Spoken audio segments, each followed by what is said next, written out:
The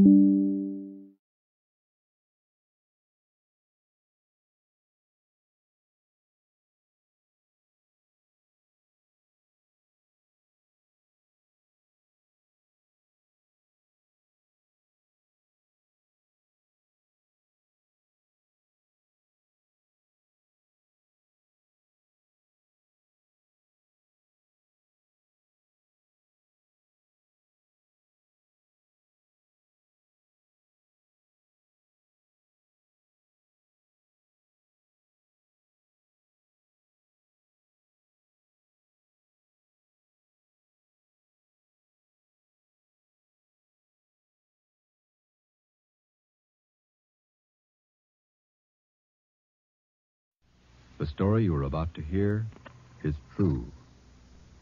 Only the names have been changed to protect the innocent. Dragnet.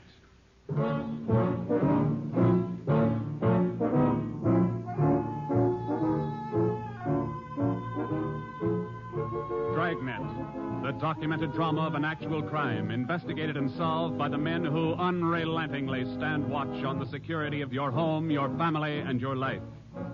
For the next 30 minutes, in cooperation with the Los Angeles Police Department, you will travel step by step on the side of the law through an actual case from official police files, from beginning to end, from crime to punishment. This is the story of your police force in action. Dragnet.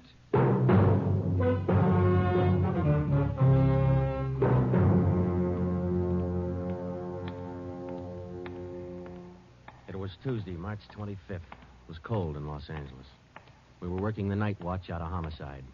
Detectives in Los Angeles work in pairs. My partner's Ben Romero. He's a sergeant, so am I. My name's Friday.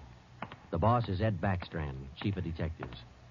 I was on the way back from the record bureau, and it was 13 minutes past 11 when I got to room 42.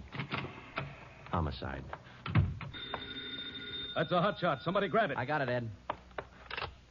At 1245 East O'Haney Street, 1, 2, 4, 2 5. officers shot. At 1245 East O'Haney O'Haney Street. 2 officers. Shot. What have you got, Friday? Read it. 2 officers shot. Where's Romero? Right here, Skipper. Okay, you've got one to roll on. Get going.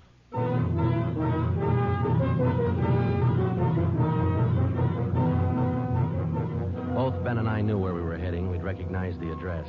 It was the Trapdoor Cafe, a joint in the south end of town that did business with a pretty rough crowd. 13 minutes later, we pulled up in front. 2 patrolmen had the crowd pretty well pushed back. There was a cruiser car in front of the cafe. The car door was open, and an officer was sprawled across the seat. He was conscious but weak, and one of his pant legs was pretty red. Hello, Sarge. Hi, how you doing? I've done better. Yeah, well, what happened? Williams and I were cruising. We've been keeping an eye on this cafe lately. Tonight we decided to take a look. And just as we went in, 2 guys left in a hurry, the back door. We followed them out into the alley. It was dark out there, and I called to them. I said, hey, fellas, just a minute, I want to talk to you. They stopped? I'll say. One of them whirled. He had a gun in his left hand. He shot both of us. Left hand, huh? Williams went down and out. I went down, but I took a shot at them. No effect. And I started crawling out here to the car so I could call in. You started crawling? Yeah. Wait a minute, Emerson. Weren't there any people around by that time? Yeah, quite a few ran out after the shots. You mean nobody would help you to the car? That's right. Did you get a good look at either of the gunmen? Well, one of them was tall. I think he was a redhead. There was something funny about his nose. That's all I saw. It's too dark out there. Williams was closer. I think he got a good look. Joe, the other officer, Williams. He's in pretty bad shape. Is he breathing? He's still alive, Emerson. I don't know how much time he's got. Ambulance? On the way. Okay, let's round up all the men who are in the cafe. We're taking them in.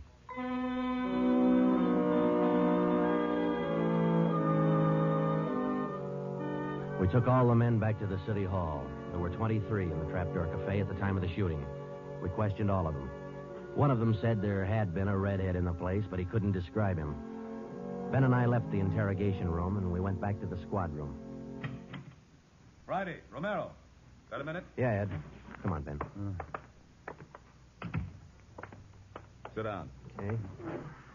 You get anything from those people you questioned? Nothing we could use. How's Williams? It's pretty bad. When do they operate? As soon as he comes out of shock. Probably in the morning. You boys will be there. Yeah, we will. When the surgeon digs that slug out, get it and mark it for evidence. Yeah. Skipper, them 2 men shot without asking any questions. They must be hot. Yeah. Same thing occurred to me. When we get that slug, the ballistics can tell us whether that gun's been used on other jobs. We got enough of their modus operandi to have the statistician give us a run-through on the IBM now. One of them is left-handed, and he shoots quick. Okay, be in surgery tomorrow morning at 9.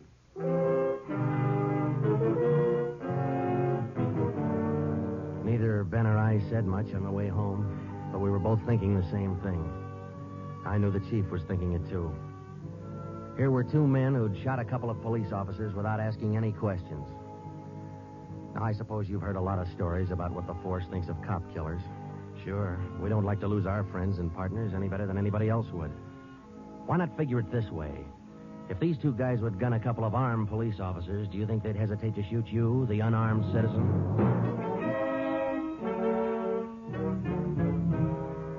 The next morning at 9 o'clock, Ben and I had scrubbed up and we were in surgery. Williams was on the table. The surgeon started in. A lot of minutes later, he got the slug. As for Williams, they took out 7 feet of his intestine and said he might pull through.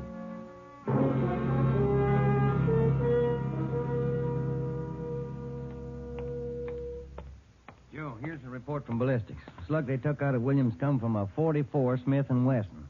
The same gun was used in a liquor store killing about a month ago. You call the statistician? Yeah, She's running all the cards on previous shooting through the IBM machine. She ought to be through about now. Let's take a look. Okay, come on. Hi, Helen. Just a second. Okay.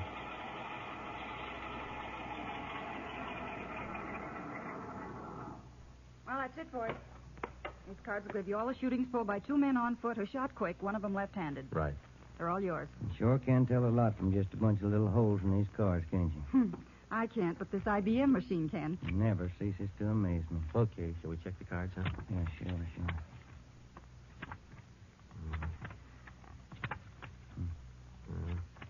Wait a minute, Ben. Here we are. Huh? Yeah. Here's that liquor store killing ballistics tied the Smith & Wesson in on.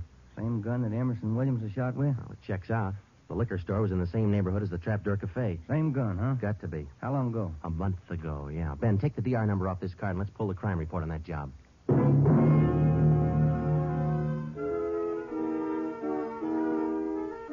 We pulled the crime report out of the files. It said that there was only one witness to that liquor store killing a month ago. That witness was a woman. Miss Forbes, I'm sorry to disturb you like this, but we'd like to ask some questions about that liquor store killing you witnessed a little over a month ago. Well, I told the police everything I knew about it then. Yeah, we know, but maybe you wouldn't mind telling us again, huh? Oh.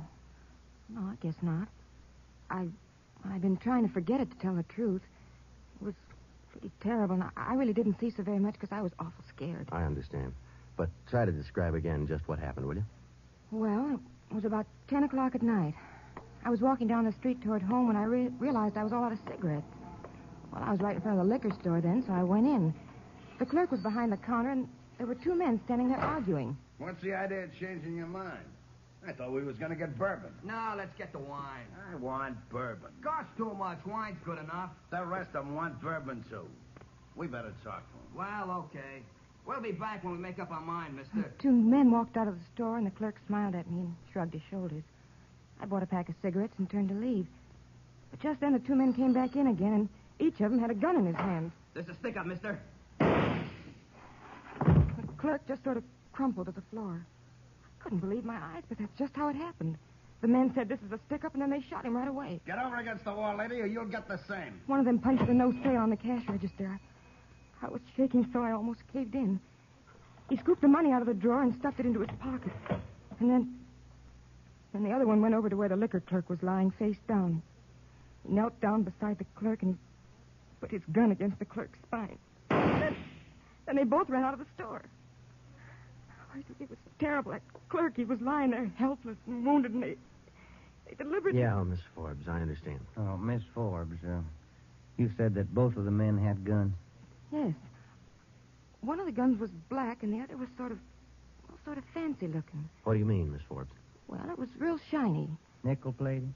I Wouldn't know about that, but it was shiny. There were 2 guns, huh? Yes. Well, now about the men themselves. Well, I was so scared their faces just didn't register with me. The one who shot the clerk in the back was sort of stocky. That's about the best I can do. Well, you mentioned in the report that one of the men was left-handed. Yes, I do remember that. Uh-huh. Look, Miss Forbes, this is very important to us. One of the men was a redhead? Redhead? Why, no, I didn't see any redhead.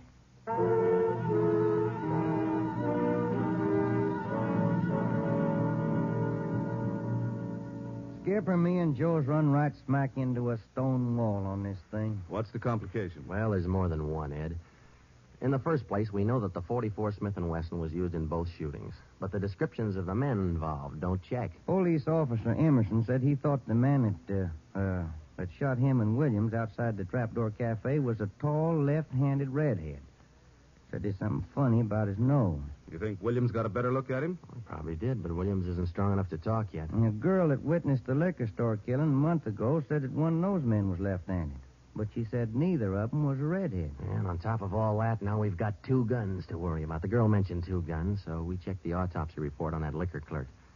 And, Ed, the bullet that actually killed him came from a .32-20, not a .44 Smith & Wesson.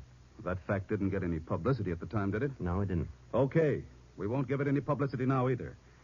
With a lot on, it's just the .44 Smith & Wesson we're after. Because if whoever owns the .32-20 finds out it's hot, we'll never get it. Anything else? Well, we sent teletypes to all outlying stations in neighboring cities. Told them if they get any red-headed suspects, no matter what charge they got them on, to hold them for questioning. Yeah. Now, how about this .32-20, the actual murder weapon? Any leads on it? We've got one, Ed. We've been checking the records, and we discovered that 4 hours after the liquor store killing, a taxi driver in the neighborhood was shot and robbed. Slug was pretty well mashed, but there was enough to tell it was from a .32-20. So we're going over to question the taxi driver now. Good. Well, I think you boys are on the right trail. So far, what we've got is mostly unrelated facts, but sooner or later, those facts have all got to tie in at some point along the line. Find that point. Yeah,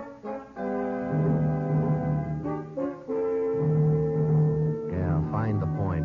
Find the tie-in. Well, Ben and I went over to see the taxi driver, a guy who was living on borrowed time. Yeah, it was about 2 o'clock in the morning when it happened. I got a call to pick up a fare near 105th and Avalon, you know. Yeah. Mm-hmm. Well, I got there. Somebody came over, pulled open my cab door, and said, "This is a stick-up." Then blew it. He let me have it. Just like that, huh? Yeah, just like that. Same deal as others, Joe. Itchy trigger finger. Yeah. Did you get any kind of a look at the fella? Look, no, it's too dark. Uh-huh. Hey, according to the report, you got shot in the chest. Yeah, that's right. Oh, you're maybe wondering how come I'm still alive, huh? I'll tell you, pal, it's like something you'd see in a bad movie, you know? I'm carrying a few silver dollars with me, 9 of them to be exact. So I decided to stick them in my breast pocket. Well, mister, that just saved my life. The slug hit them silver dollars. It's one for the book, huh? Yeah, you said it. Well, thanks very much. Say, incidentally, we had a little trouble finding you today. You weren't at the stand you operated out of last month. Oh, look, I'm not only not at my usual stand, I'm not driving a hack no more. Oh? Look, after what happened, are you kidding? No, I don't want to push my luck any further than it's been pushed.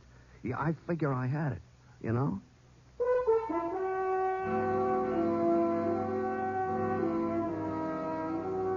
And about that time, Ben and I were beginning to figure we'd had it.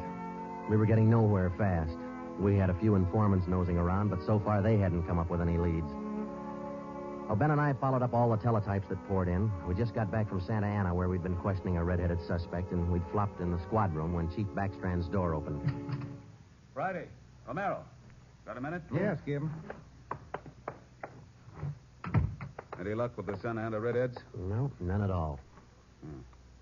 I guess you haven't heard the latest. We just now got back in town, Skipper. Early this morning, another cab driver got shot. What? Yeah. Man came up to his taxi, opened the door, said, "This is a stick-up," and shot him.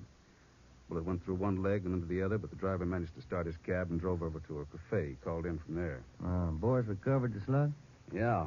It came from the same .44 Smith & Wesson that was used in the other 2 jobs. The cab driver get a look at the gunman? Yeah, briefly. Was it the redhead? No. Oh, the stocky guy. He wasn't red-headed and he wasn't stocky. That's all the driver knows. Well, that's great. Skipper, this is beginning to sound like a Gun of the Month club. You reckon somebody's renting them guns out? Well, they're passing the guns around all right, but I think they're working together. The way they operate indicates that. Yeah, the trigger-happy routine. killing is apparently more than a business to them. It's pleasure, too. That's why we've got to get to them fast. Come over here. All right. Come on, Ben. Here. Take a look at this map. Uh-huh. Here's the Trapdoor Cafe, and over here's the liquor store. And down here is where the first cab driver got shot. Mm-hmm. Right here's where the second one got it. All of the shootings have taken place within an area of 10 square blocks. Okay. Tonight we're going to throw a blockade around that whole area. Good. It'll go into effect at 10 p.m. At 9:45 p.m., cars and officers started drifting into the area by twos and threes. And at 10, when Backstrand, Ben, and I arrived, the whole area was sewed up tighter than a tick. Davis? All set? All set. We got a primary line and a secondary line. If anyone tries to make a break, we'll pick them up in the secondary. Okay. Friday and Romero here will cruise around the area with me. Go to work, men. Every car in the area was shaken down. The same process was also followed on all persons on foot. The blockade went on all night. By the end of that time, we'd brought in 217 suspects. 26 of them were redheads. What's your name? Henry Wagner. Where do you work? Lumberyard. Which one? First star. What time did you get through work last night? About 6, I guess. What'd you do then? Had some dinner. Where? Harry's grill. Then what? Shot a little pool. Look, I tell you, I ain't done nothing. Now, let's go back to the day before yesterday. Did you work at... And that's the way it went all day long. We shot question after question at them, working them gradually back to the days on which the shootings had taken place. When it was all over, we got 6 men wanted in other cities on various charges. We got quite an assortment of guns and knives. But as far as the shootings were concerned, we got nothing. Well, I guess that's the last of them. Oh, I was running out of questions there at the inn. You two boys better go on home, get some sleep. Well, I was kind of figuring on checking back over the reports to see if we might have overlooked something. I said go on home. You two boys have been at it for 32 hours straight. Look at you. You're both so groggy you can hardly stand up. You need sleep. It's 4 p.m. now. Don't come back until 10 p.m.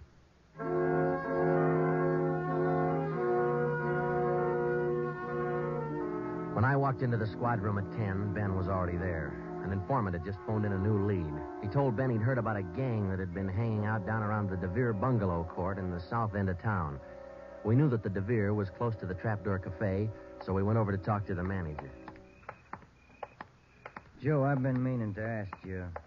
You checked on how Williams is getting along? Yeah, I did. I called the hospital this afternoon. It's going to be all right. Oh, that's fine. Well, here we are. Yeah, manager's office.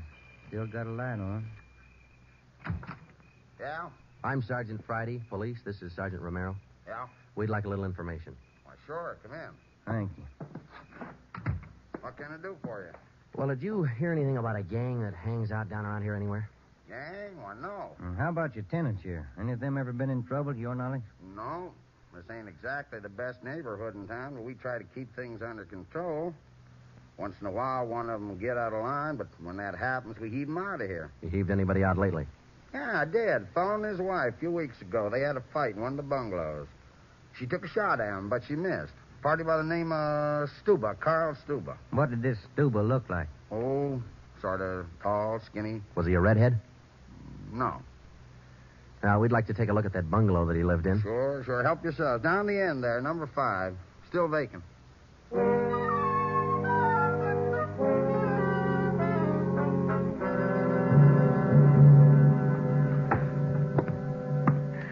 Well, I guess that does it. Stuba didn't leave a thing behind. Matter of fact, we don't have anything to prove that this Stuba's tied in at all. We're only working on a hunch. Hey, Joe, look. Where? Up on the wall there, just by the window. Oh, yeah. Yeah, that plaster there, it's newer than the rest. You got a knife? I sure have, boy, and I'm carving. That manager'd be awful unhappy with me if he was here. Yeah, he would. Yeah, it might... Hey, Joe, here it is. A slug. They plastered right over it. Okay, dig it out, and let's hope it matches. It matched. The slug from the wall came from the same .44 Smith & Wesson that had been used in the other shootings. So now we had a name to work on, Carl Stuba. But he'd done a good job of dropping out of sight. Well, the next day, Ben thought he had another lead. I've just been talking to another informant, Joe. He says he heard that there's a fella down in that neighborhood been trying to sell a gun lately. What kind of a gun? Nickel-plated with steer horn handles. Nickel-plated. Well, maybe that's our 44 Smith & Wesson. Maybe. Did the informant know who this man was? Said the feller's name was Alonzo. Yeah. Alonzo who? Just Alonzo. That's all he knew.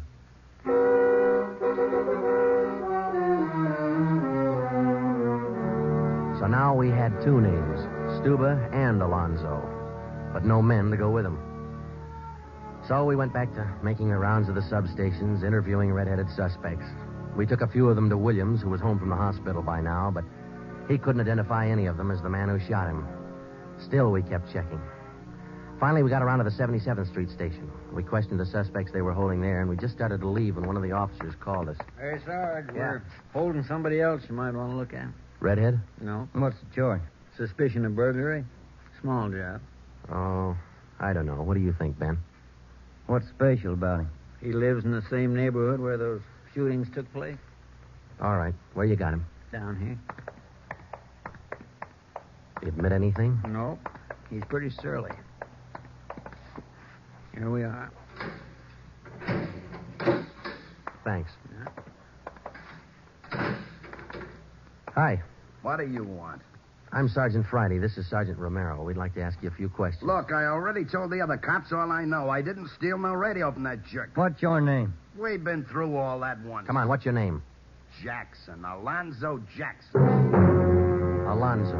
I looked at Ben, and Ben looked at me. This could be the Alonzo who'd been trying to peddle that Smith & Wesson.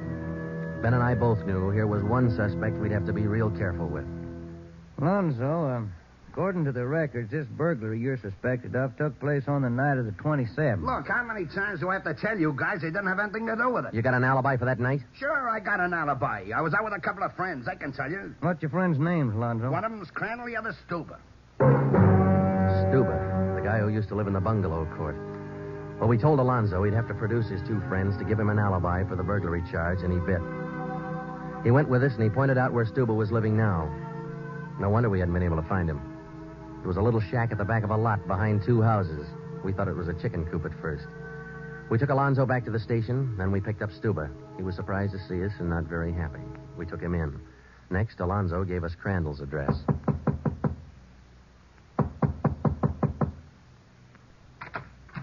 Yeah? Mr. Crandall in? No. Will he be back soon? I don't know.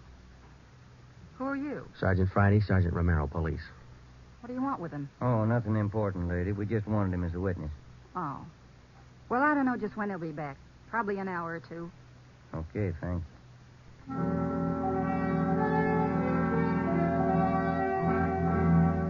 We went down the street away, and we staked out in the car. We sat there for about 5 hours, and then Ben nudged me in the ribs. Hey, Joe. Huh? Joe, take a look. Coming along the sidewalk. Yeah. And he's got red hair. Come on. Crandall. Huh? Your name Crandall? Who are you? Friday Romero, police. Police. What do you want with me? I haven't done nothing. Well, then you got nothing in the world to worry about. Come on.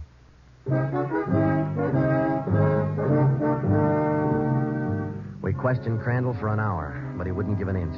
Denied everything. Then we put him in a car, and we drove over to Officer Williams' house. I left Ben in the living room with Crandall while I went in Williams' bedroom. Hello, Sarge. Hi, Williams. How you doing? A little better, I think. That's fine. Look, we've got another redhead outside. Bring him in. Okay. All right, Crandall, come on in here. Who's in there? Why'd you bring me over here? Come on in here.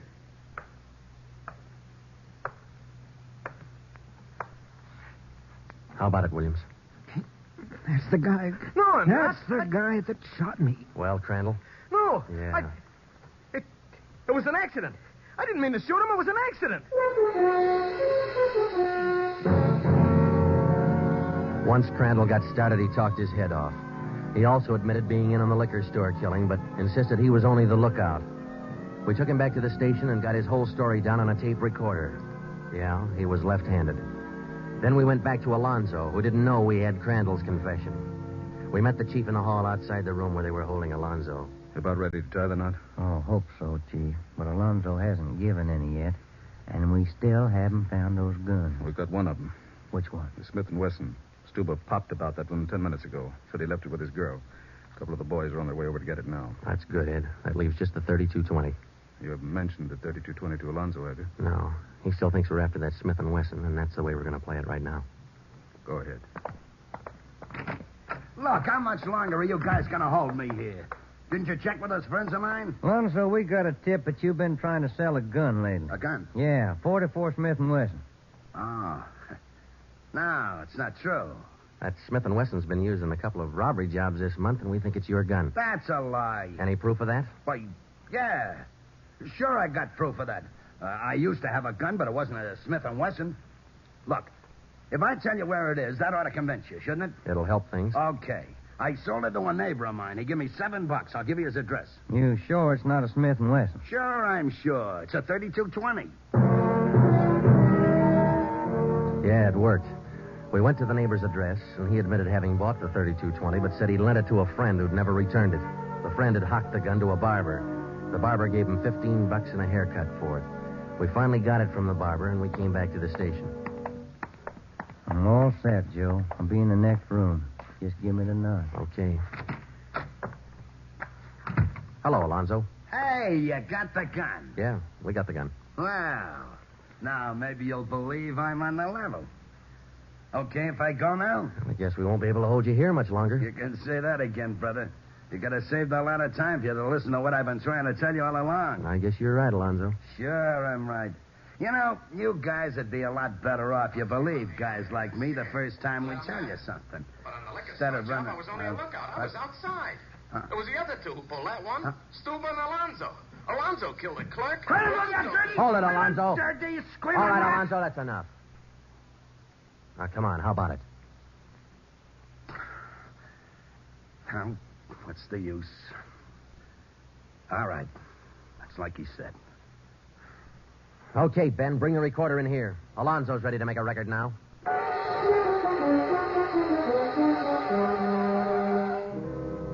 By playing back Crandall's statement that we'd recorded earlier, we got a full confession from Alonzo.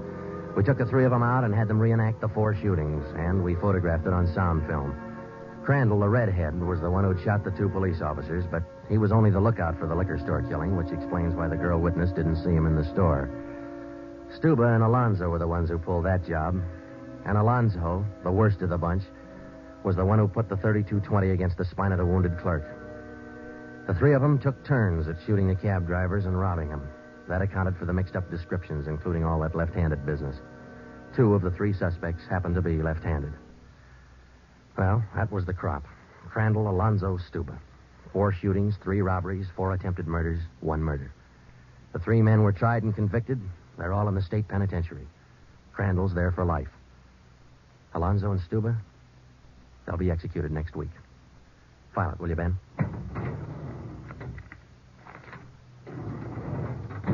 Case closed. Dragnet.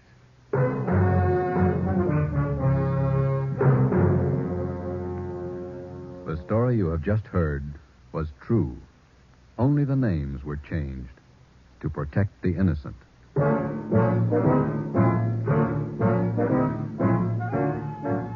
You have just heard the second in a new series of authentic cases from official files. Technical advice for Dragnet comes from the office of C.B. Horrell, Chief of Police, Los Angeles Police Department. Tonight's program is dedicated to Radio Officer Delmer E. Cook of the Los Angeles Police Department, who, on the afternoon of December 6, 1948, gave his life so that yours might be more secure. Dragnet came to you from Los Angeles. This is NBC, the national broadcasting company.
Dreaming dreams we all do, working hard so they come true. You can get a helping hand at Kmart stores, they understand. Kmart is your savings store, where your dollar buys you more. They give your dreams a helping hand. At Kmart stores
Good evening, ladies and gentlemen, boys and girls, weirdos of all ages. Thank you for joining me once again for another episode of Nighttime Nonsense and Nostalgia with, crazy old weird-bearded guy, but you can call me Michael. Just don't call me late for dinner, which is exactly what's happening in my house right now.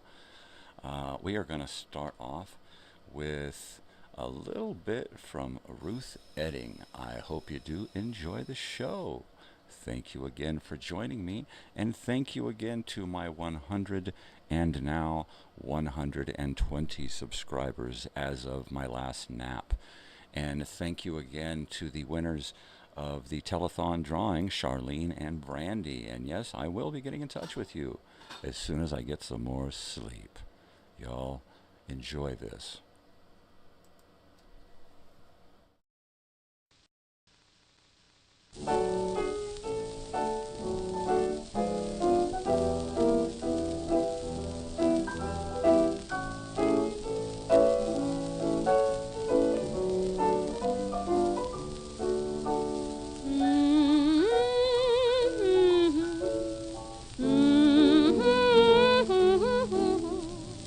We leave home expecting to find a bluebird,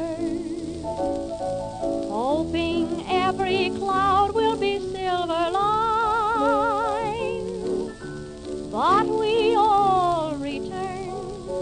As we live, we learn that we left our happiness behind. The bird with feathers of blue is waiting for you back in your own backyard. You'll see your castle in Spain through your window pane, back in your own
I can wear. A bundle of money won't make you feel gay. A sweet little honey is making me sad. I'm sitting on top of the world, just rolling along, just rolling along.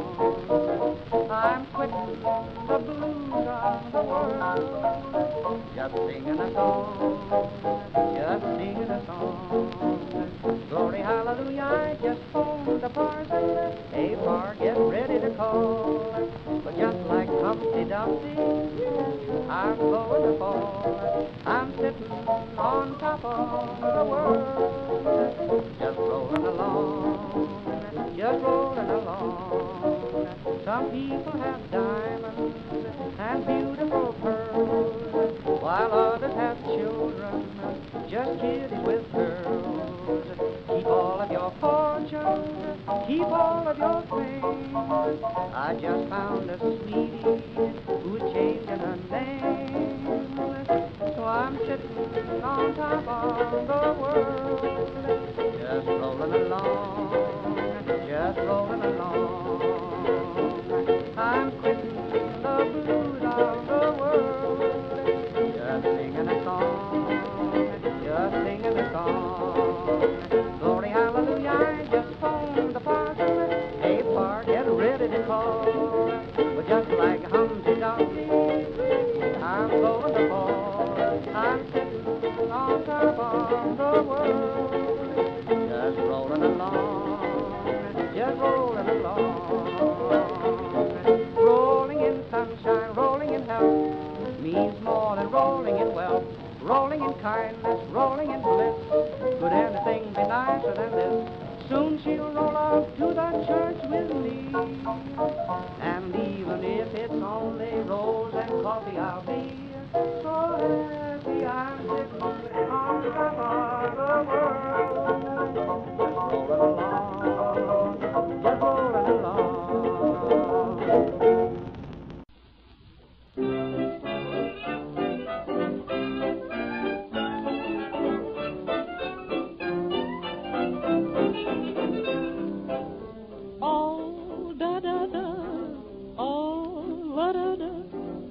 Another morning, again I'm alone. Another morning, among the unknown. Strange town, strange room, bare of joy. But I'm waiting for an old man and a little boy. If they're not present before day is done, this wandering one will say, old man sunshine, little boy bluebird, shine a while, sing a while for me. Old man sunshine, little boy bluebird, sing a song of those I long to see. While the sheep's in the meadow, the cows in the corn, here in the shadow I'm sad and forlorn. Old man sunshine, little boy bluebird, bring a smile to melancholy me.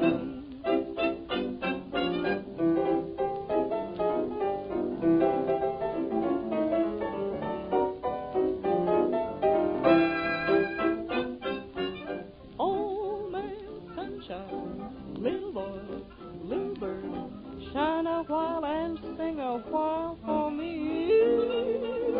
Old man sunshine, little boy bluebird, sing a song of those I long to sing. While sheep's in the meadow, cows in the corn, here in the shadows I'm sad and forlorn. Old man sunshine, little boy bluebird, bring a smile to melancholy me.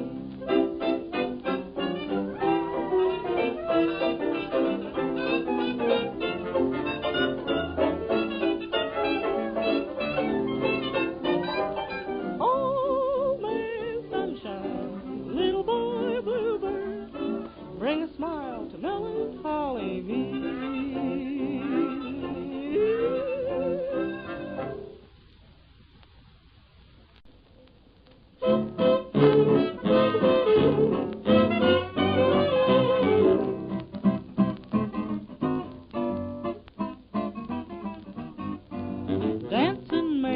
this and that and help you take off lots of fat. But I'm no friend of dancing when it's hot. So if you are a dancing fool who loves to dance but can't keep cool, bear in mind the idea that I've got. When it gets too hot for comfort and you can't get ice cream cones, tain't no sin to take off your skin and dance around in your bones. When the lazy syncopation of the music softly moans, tain't no sin to take off your skin and dance around in your bones. The polar bears aren't green up in Greenland, they've got the right idea. They think it's great to refrigerate while we all cremate down here. Just be like those bamboo babies in the South Sea tropic zones. Tain't no sin to take off your skin and dance around in your bones. When you're calling up your sweetie in those hot house telephones, tain't no sin to take off your skin and dance around in your bones. When you're on a crowded dance floor near those red-hot saxophones, oh, tain't no sin to take off your skin and dance around in your bones. Take a look at the girls when they're dancing. Notice the way they're dressed. They wear silken clothes without any hose, and nobody knows the rest. No more singing in the bathtub with those television phones. Tain't no sin to take off your skin and dance around in your bones.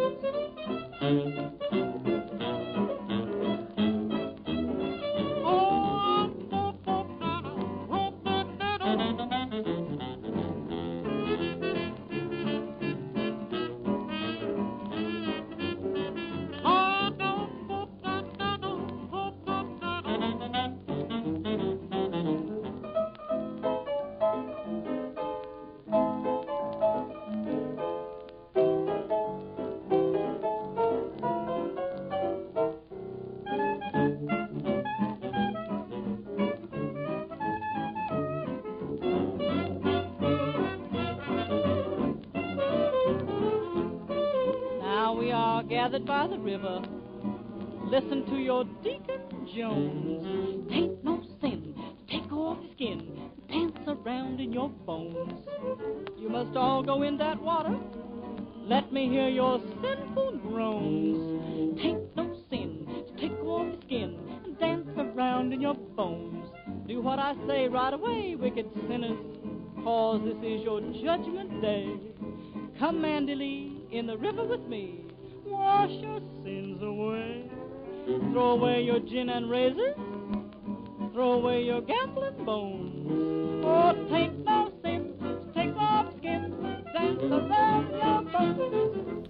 It ain't no sin to take off your skin and dance around in your bones.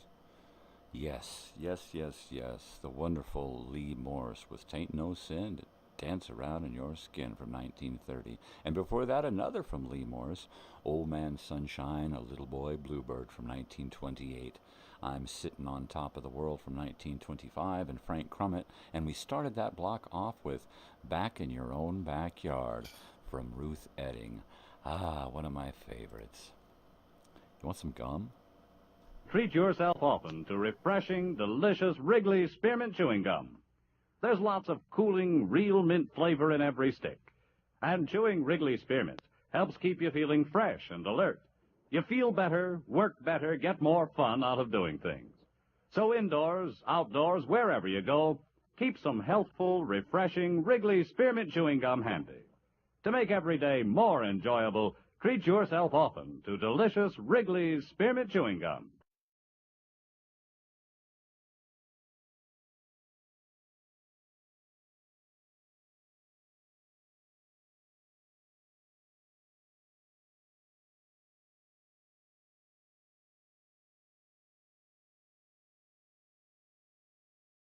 Slight delay in my commercial. At McDonald's, we do it all for you. Well, Fish and I did not agree. Then McDonald's opened their eyes for me. Each bite of that filet-o-fish is tasty and delicious. That woman tempts and teases me. That pride outside, it pleases me. It's tender, flaky, and light inside. And ooh, it keeps me satisfied. I dig that tasty dish. McDonald's, Filet-O-Fish. Inspected so there is no doubt. It's top grade fish inside and out. No fish except the very best could ever pass McDonald's test. I didn't know that fish could be so good. Filet-O-Fish tastes like fish should. And I'm hooked on Filet-O-Fish. McDonald's, Filet-O-Fish at McDonald's. We do it all for you. Well, I'm a digging on Filet-O-Fish, yeah. Boop-a-doop-a-doo. We do it all for you. Well, I'm a digging on Filet-O-Fish, yeah. McDonald's.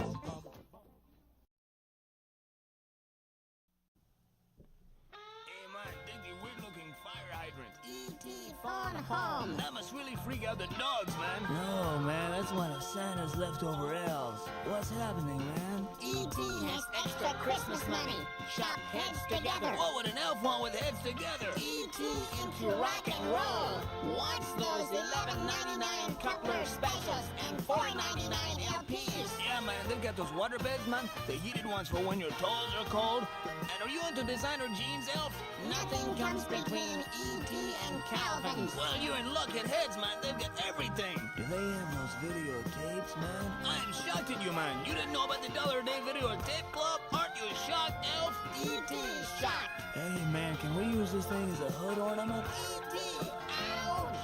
Ouch! You get his wallet, man.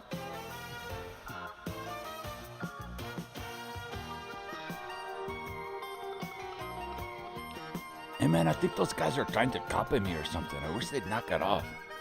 It's making me very, very upset, man. Do you know what I'm talking about, man? Oh, jeez.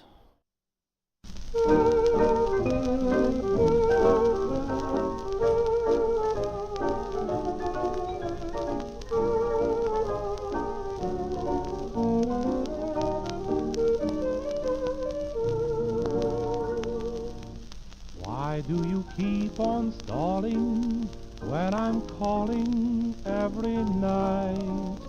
Why do you keep me waiting, speculating, is it right? You say you love and yet you quite forget you must decide. If you don't make up your mind, someday you'll wake up and find there's a time for everything, but everyone who's sane knows anytime's the time to fall in love. Hearts are eager in the spring, for love as every swain knows, not dependent on the mood above. Cupid is not swayed by the weather. What does he care, dear, if it rains?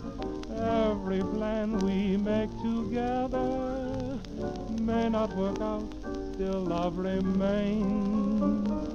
Set the date, don't hesitate, but just make up your mind, dear. Now's the time to fall in love with me.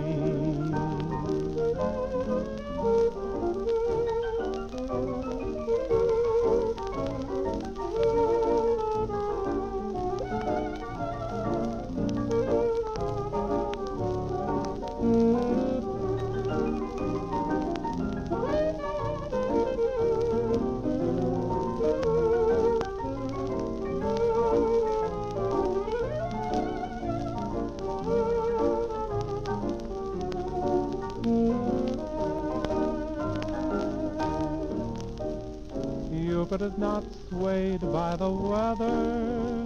What does he care, dear, if it rains? Every plan we make together may not work out, still love remains. So set the date, don't hesitate, but just make up your mind, dear. Now's the time to fall in love with me.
feeling near my bed, in my side, through the night. I try to hide in vain underneath my counterpane. There's my love up above. I whisper, go away, my lover, it's not fair. But I'm so grateful to discover she's still there. I love my ceiling more, since it is a dancing floor just for my love.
as long as we're together.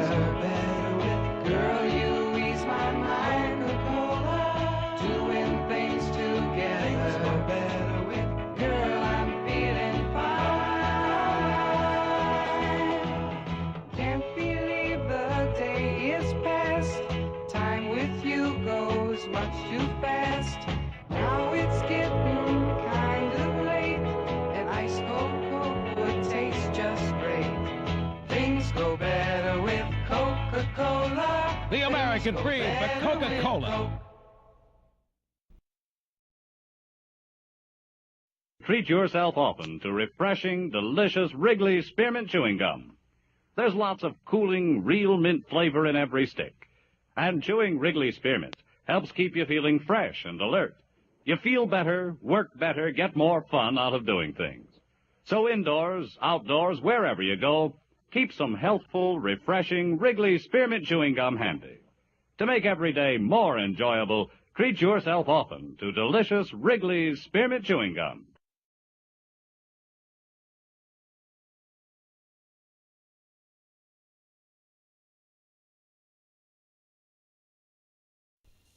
Dreaming dreams we all do, working hard so they come true. You can get a helping hand at Kmart stores, they understand. Kmart is your savings store, where your dollar buys you more. They give your dreams a helping hand. At Kmart stores, they understand. Planning, moving up. Life is good, come fill your cup. Get satisfaction even more. At Kmart, that's your value store. Kmart is your savings store, where your dollar buys you more.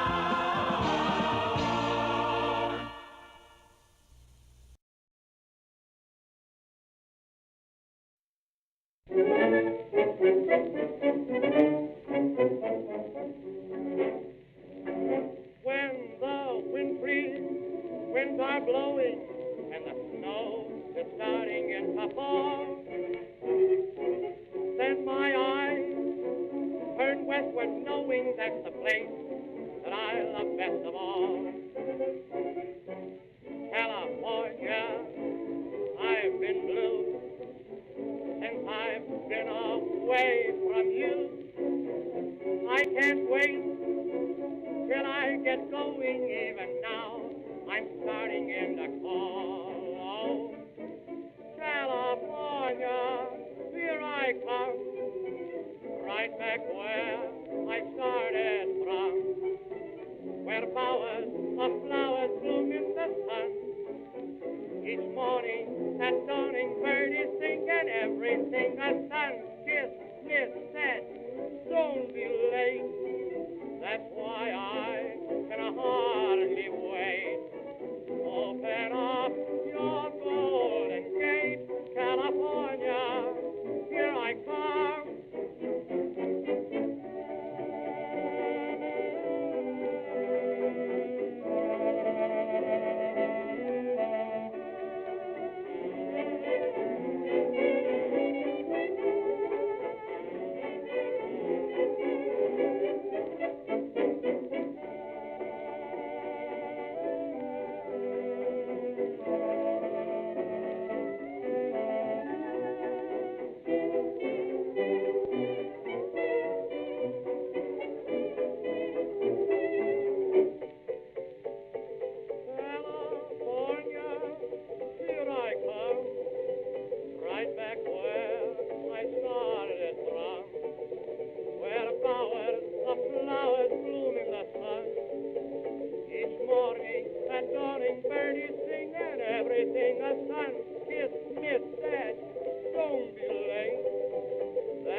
bowers of flowers bloom in the sun.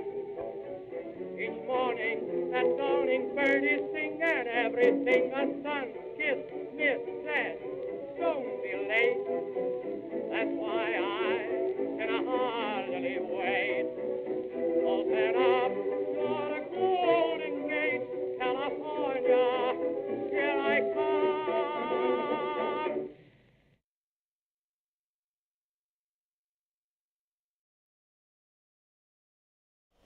Well, that was California, Here I Come by Al Jolson from 1924. And before the break, we heard Bye Bye Blues from 1930 by Frankie Trumbauer Orchestra with Whispering Jack Smith.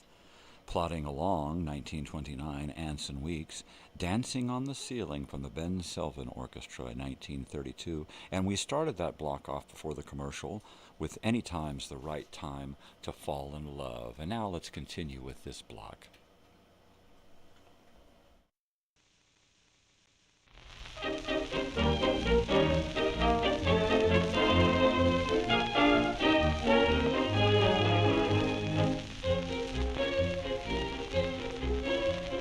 I've been a lonely one, I'm not the only one, others have been lonely too. Maybe it had to be, gee, but it's bad to be feeling unhappy and blue.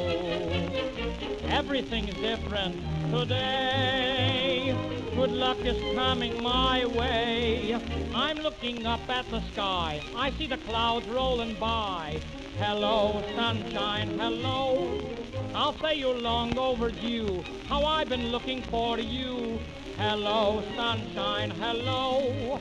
And what if I've been gloomy?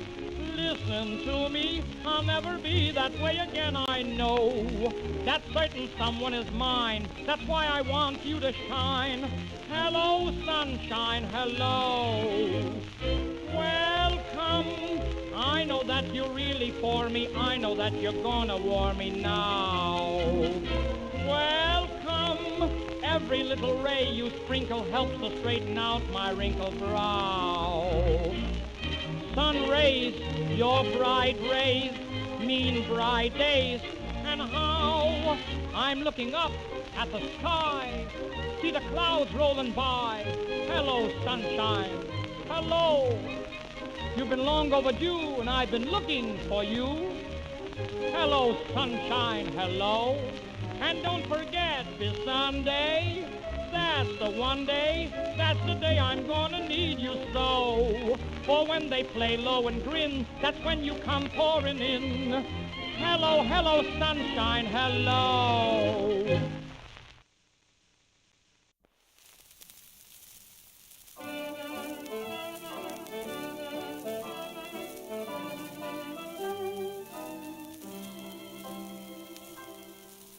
I've been looking for someone to love, someone just like you.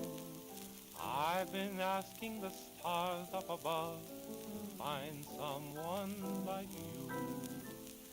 Now that I have found you, dear, I'll always want to keep you near me. I'm lonesome and blue, but when I look at you, there's one thing I know is true.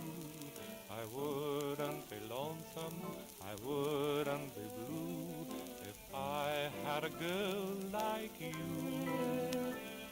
I've waited a lifetime, I've hated the nighttime, those long nights have made me so blue. I wouldn't be waiting, I wouldn't be hating, if I had a girl like you.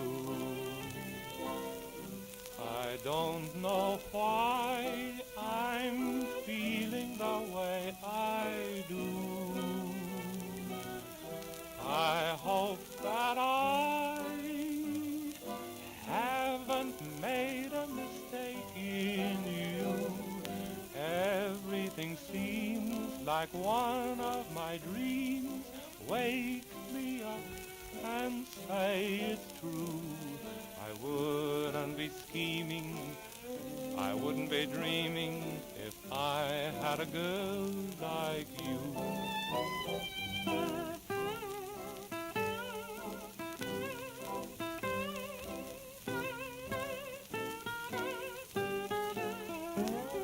I wouldn't be lonesome, I wouldn't be blue if I had a girl like you.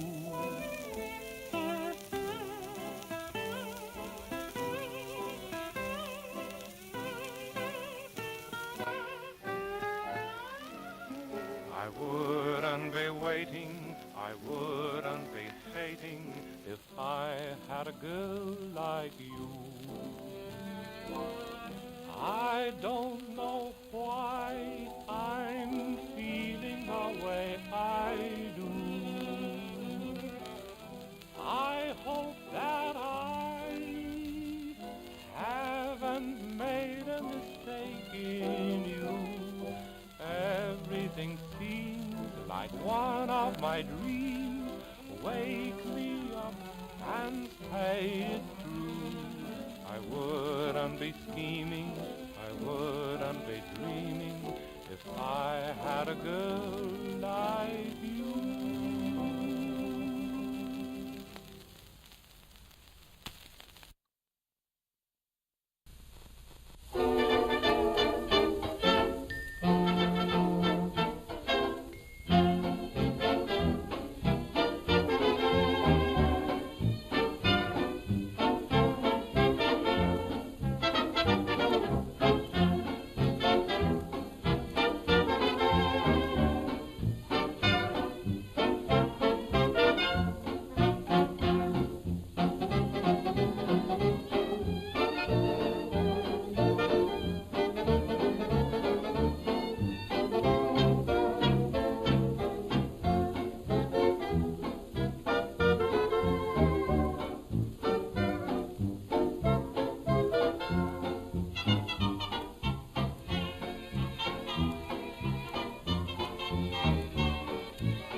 Nothing at all, but me plus you equals love.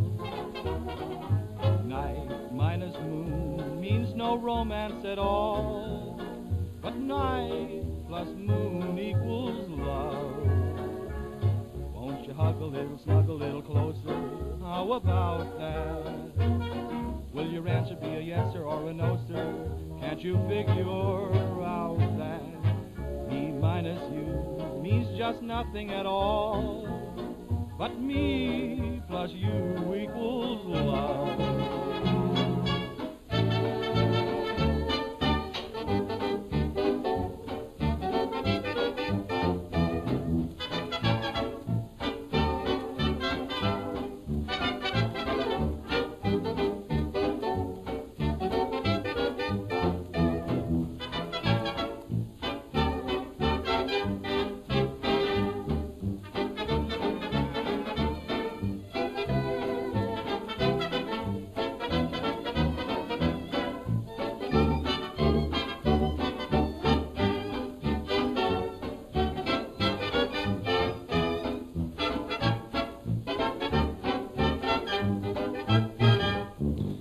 I'm in absolute heaven right now. If any of you have ever had my wife's cooking, you know what I mean. She makes the best fried chicken, mashed potatoes with cheese, and these awesome little fried zucchini bites that are just to die for.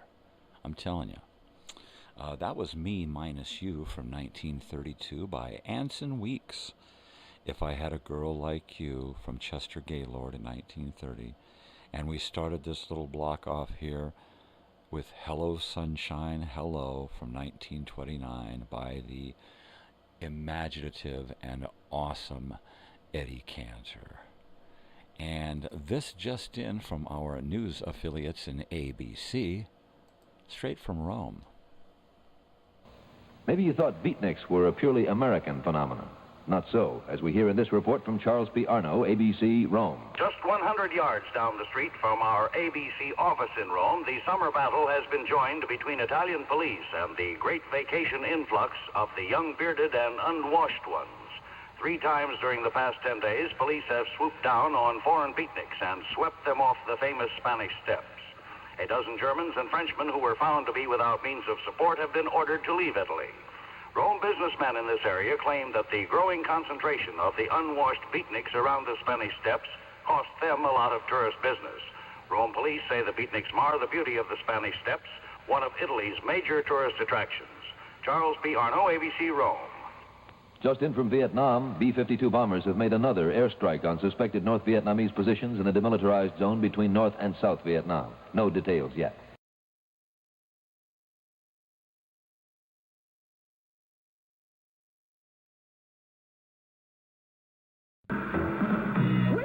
Changed to new band spray deodorant, we still got a groovy groove. Oh, yeah, the Repulsives. Cool it, baby. New band spray stops odor, then gets you through the longest day. It won't wear off as the day wears on. New band spray. We dig! Band won't wear off as the day wears on. Won't wear off. Won't wear All over the country, people are playing and winning in McDonald's new quality game with over 50 million prizes. They're winning out west. Looky here, Tonto. You have a winning ticket. That means we won. What do you mean, we? They're winning in the south. Look, Roseland, we haven't won this big since 1976. They're winning everywhere, but only you in this area can win even more. That's right, if you live in southeastern Pennsylvania, southern New Jersey, or Delaware, and you play McDonald's quality game, you could receive a special game stamp for the Lucky Liberty bonus sweepstakes, which means you could enter and win a 1982 Mazda RX-7, or a Quasar giant screen TV, or SoundStack audio system, plus much, much more. No purchase necessary. Chances of winning depend on number of entries. Game ends May 30th or while supplies last. So while everybody in the country plays McDonald's new quality game, remember only you in this area can play both the quality game and the Lucky Liberty bonus sweepstakes. It's just for you. What do you have? Pabst Blue Ribbon. What'll you have? Pabst Blue Ribbon. When a waitress glides up to your place with a pretty smile upon her face, here's the way to really romance her. Give her that Pabst Blue Ribbon answer. What do you have? Pabst Blue Ribbon. What'll you have? Pabst Blue Ribbon. What'll you have? Pabst Blue Ribbon. Pabst Blue Ribbon beer. Smoother, smoother, smoother flavor, zest and sparkle, million flavor. Taste that smoother, smoother flavor. Pabst Blue Ribbon beer. Finest beer served anywhere. Pabst Blue Ribbon. Prove it yourself with a 3-way experts test. 1, your eyes are pleased with that Blue Ribbon clearness and sparkle. 2, your nose is teased with the aroma of Blue Ribbon hops. 3, your taste agrees. Finest beer served anywhere. Pabst Blue Ribbon beer. What'll you have? Pabst Blue Ribbon. Well, I'll have one too, thank you very much. That'd go great with my wife's fried chicken. Anyways, Holmes, looks like we've got time for just a few more songs. Let's get started.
throne.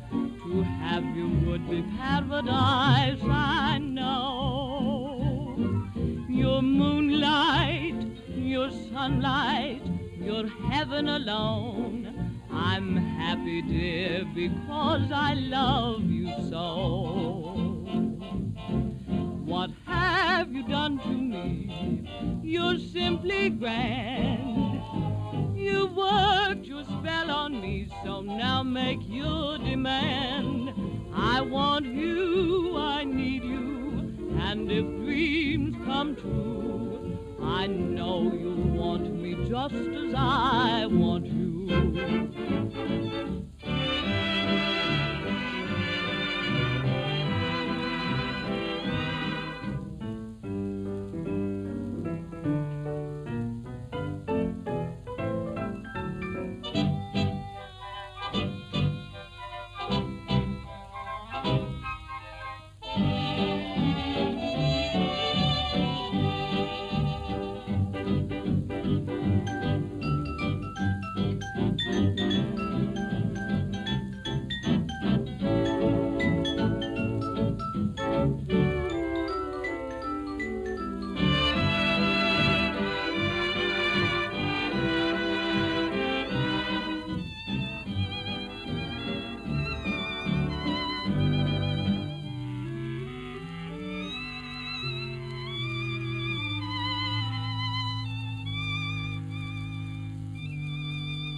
The devil ain't lazy. No, sirree. He runs around with sticks and stones, passes out his moans and groans. The devil ain't no lazy bones. He works 24 hours a day. Oh. The devil ain't lazy. No, sirree. The devil ain't lazy. No, sirree. He likes to see us fight and fuss. He makes us mean enough to cuss, and then he blames it all on us. He works 24 hours a day. He travels like a lightning streak and strikes from town to town. Yes, yes. And if he gets you when you're weak, he'll tear your playhouse down. The devil ain't lazy. No, sirree. The devil ain't lazy. No, sirree. Tells us he won't hurt a fly, then he makes us steal and lie, keeps us sinning till we die. He works 24 hours a day. Aw, Tiny.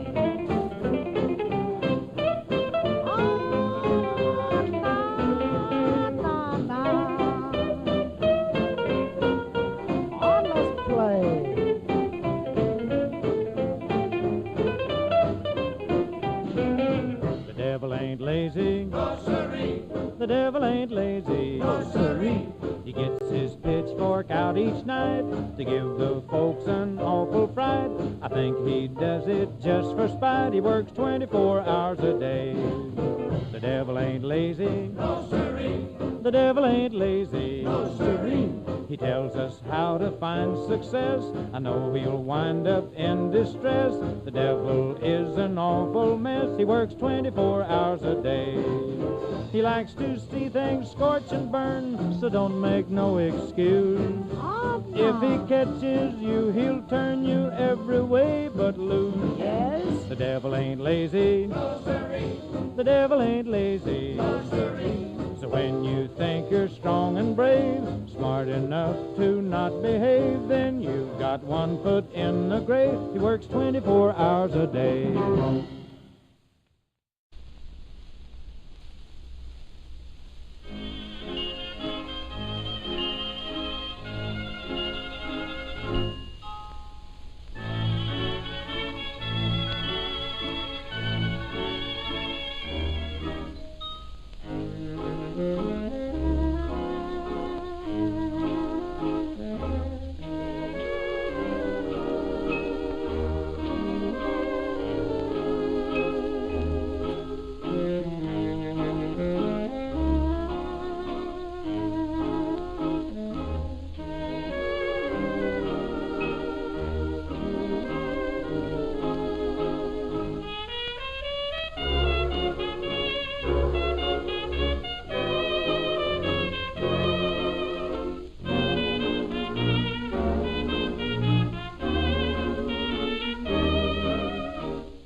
the sea, blue Hawaii, blue Hawaii.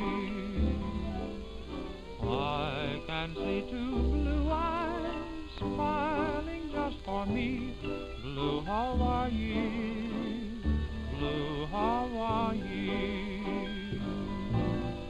By the blue lagoon, I used to ukulele tune to my honey Lou. 'Twas like a Honolulu honeymoon.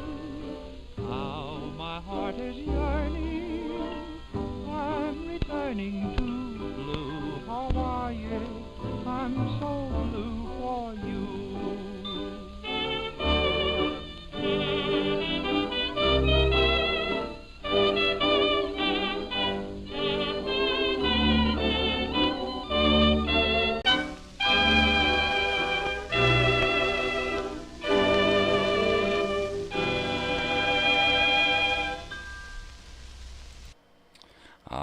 Blue Hawaii. Wasn't that swell? From Smith Ballou Orchestra, 1929. The Devil Ain't Lazy, Bob Wills and his Texas Playboys. I Want You, I Need You, from 1930. The Gus Arnheim Orchestra. That is a fantastic group. We've got some new additions to the musical lineup, and I hope that we'll have this ever-expanding musical library at our fingertips. Ladies and gentlemen, boys and girls, weirdos of all ages, I am so happy you joined me this evening, but unfortunately, like everything, this show is going to come to a conclusion right about now, and I just want to thank you so much for joining me this week, and please join me for the weekend or the week wrap-up show, and that should be a lot of fun. We're going to play a lot of the best of stuff we've been playing for the last 14 episodes. So that'll be fantastic. Thank you once again to my contest winners, Charlene and Brandy. And yes, I have already talked to Brandy, and I will be getting in touch with Charlene. So thank you so much, you guys, for making this possible. And to all my 100 plus subscribers, thank you so much. You guys are awesome sauce, or as my sister's autocorrect said, what was it, husband sauce? That was hilarious. You guys got to tune into the morning show. Some crazy stuff going on. Love you. Stay good. Stay weird.